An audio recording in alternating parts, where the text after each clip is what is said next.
En cas de victoire face à Mont-de-Marsan, Agen pouvait reprendre la tête du championnat. Des Agenais qui restent sur une incroyable série de 8 succès de rang face aux Montois. De quoi pimenter un peu plus cette rencontre avec des Landais qui entendent bien faire plier leur bête noire. Mont-de-Marsan attaque bien cette rencontre et monopolise le ballon sans pour autant parvenir à concrétiser cette domination au tableau d'affichage. Et sur sa première incursion dans le camp adverse, Agen va taper fort avec une succession de pick and go sous les poteaux.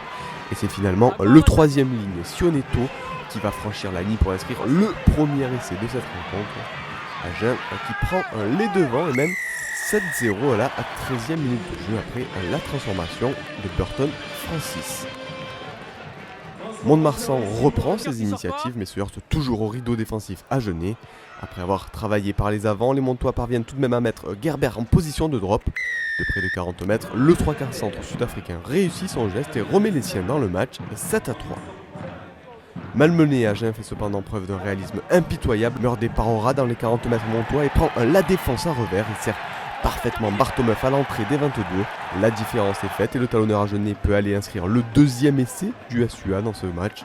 Francis ne transforme pas et Agen mène 12-3 grâce notamment au très bon travail de Murday. Agen prend le dessus dans cette rencontre, notamment dans les phases de conquête, comme ici en venant voler cette touche dans les 40 mètres montois. Derrière, tout va très vite, le jeu part au large et la fusée Sadi est mise sur orbite. Le 3/4 centre sud-africain inscrit son troisième essai de la saison au terme d'une terrible accélération. Et ce troisième essai permet à Agen d'enfoncer un peu plus les Montois et de mener 19-3 à la pause après la transformation de Francis. L'opération est parfaite pour les Agenais qui entament la deuxième mi-temps avec le bonus offensif dans la poche. Surtout que le scénario de ce deuxième axe s'inscrit dans la continuité de celui de la première mi-temps. Et à l'image du drop montois en première période, Francis est mis en position et inscrit 3 points de plus pour son équipe grâce à ce drop. Agen qui mène 22-3. Mont-de-Marsan essaie de réagir mais n'y arrive pas à l'image de cette passe d'Otazzo interceptée par Sadi au centre du terrain.